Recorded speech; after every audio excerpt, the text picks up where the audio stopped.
Final Fantasy VII Remake, a game made by Square Enix. I want to start off by saying something. I never played the original Final Fantasy VII. You suck! Well, I played the opening level, but I'm not counting that. What I did know about the game was that it's held very highly in the gaming community, but the only taste of Final Fantasy that I had before was number 10 and number 15. I was able to finish Final Fantasy 15, including getting the Platinum Trophy. Check out the video on that as well, link in the description. But number 10 was a different story. I was able to get up to the first Seymour fight and thought, I'm doing pretty good at this. And then he summons a fuck-off massive monster to one-shot me with. And at that point I realised I was extremely underleveled and had to do some grinding which I didn't want to do, so I stopped playing. Oh, you are just the worst type of person. But enough about the games that came before, because today we're talking about Final Fantasy VII. And there's so much to talk about with this game, and so many things to fall in love with. I said before in a previous video how I love the soundtrack from the beginning of the game. And straight off the bat I have to say, yes the visuals are great, but it was the soundtrack that actually got me hyped to start playing. I mean, just listen to it.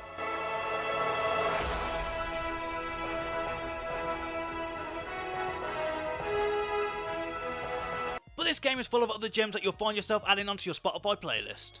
There's something that made me smile whenever I heard the Turks theme, probably because it signifies that you're about to have a badass boss fight, and plus you can't disagree that Rudy's the coolest guy you'll ever see in a video game.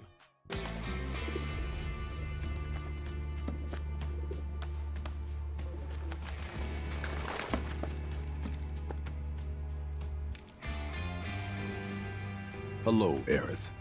I mean, for God's sake, this guy has about 30 spare sunglasses for whenever one cracks. If that doesn't scream badass, I don't know what does. When I played the demo, I knew that I was going to have to be strategical with my fighting, but I had no idea just how strategical I had to get. And at first, I didn't want to be strategic at all, and instead just slash my way through enemies. But this game punishes the rash. Luckily, you'll come across bosses that will force you to adapt into this playstyle. For me, it was the Hell House that was my tipping point. I just didn't understand why using brute force wasn't working, until I noticed that you had to use magic that counters what he's vulnerable to, and to keep changing out spells to what vulnerability he displays. And when I say I noticed, I mean my friend had to tell me what I was doing wrong. But after that point I started using Assess more and found myself having an easier time exploiting enemies' weaknesses. Which definitely helps when you get to the stronger bosses, especially when you have to face up against the summons. But the only way to be able to fight every single one of them is to complete all the battle intel reports that Chadley gives you. There are 30 in total, and to be honest, they are probably the biggest pain in the asses to do. I'd say to pace your way through it as you play, or you'll find yourself grinding through them at the end like I did. But once you reach milestones, and Chadley will let you have a go on his PlayStation VR, where instead of playing with cute little astrobots, you have to fight some real hard f***ers. The worst of the bunch being Bahamut.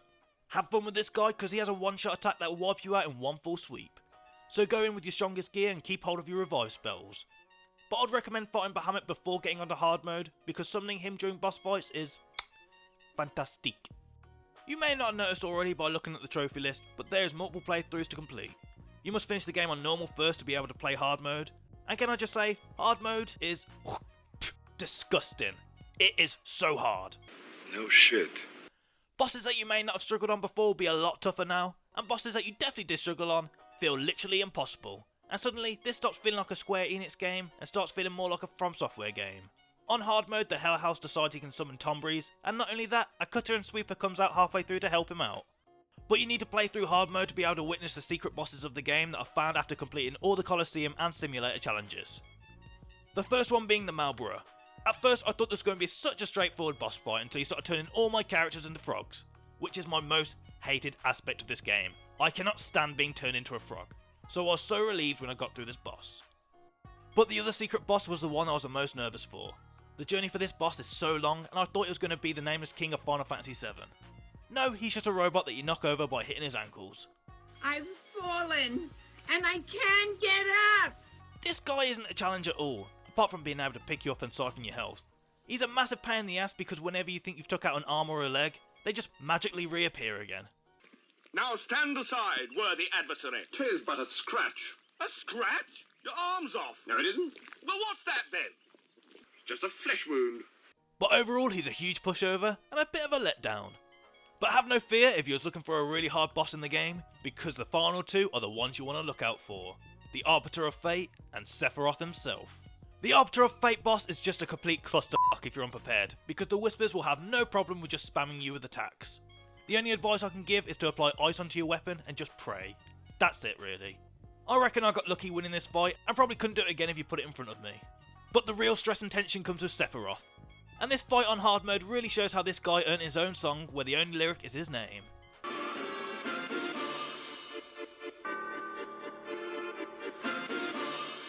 Again, like the last boss, no strategy, I just kept hitting him hard where I could and kept switching characters to confuse him.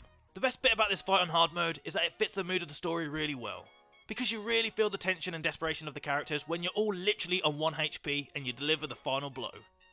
After I beat the game on hard mode, I still had to replay different chapters to check off some additional stuff, such as having to learn all skills for weapons, which involved having to steal the bladed staff of Eligor, which is a thing I didn't even realise you could do. Also, you'll want to replay chapter 3, 8 and 9 a couple of times so that you can unlock all the bridal dresses, which after the third playthrough of the mechanical hand puzzle, you kinda just want to be done with the game. You may want to use this time to redo some of the minigames you didn't get perfect on the first time round, such as the bite minigame and the dance minigame, because they don't let you retry them after you finish them. So make sure you save before you start either of them, because there's only so many times that I can watch Cloud do. But I'll do this. You'll be happy to hear that there's only one kind of collectible in this game, that being the music discs, and to be honest, they're really easy to find and very hard to miss. I mean, it literally plays a song whenever you walk near one, and a sidebar pops up like, "You haven't got this one yet? Where could it be? It's here, I found it." I gotta say, I didn't think I was going to enjoy the game the way I did, and there's only a handful of complaints and gripes I actually have with it.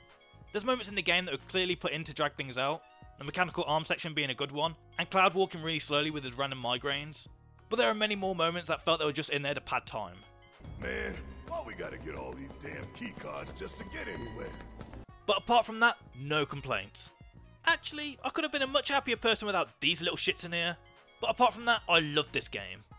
And if you have played the game and looking to get the Platinum Trophy, then I would definitely recommend attempting it. Because as much as I slated it, I think hard mode really adds an extra layer of challenge to an already methodical challenging game. I hope you enjoyed this week's video. If you did, then don't forget to leave a like and to subscribe to the channel if you're new. Thanks for watching, and I'll see you in the next one.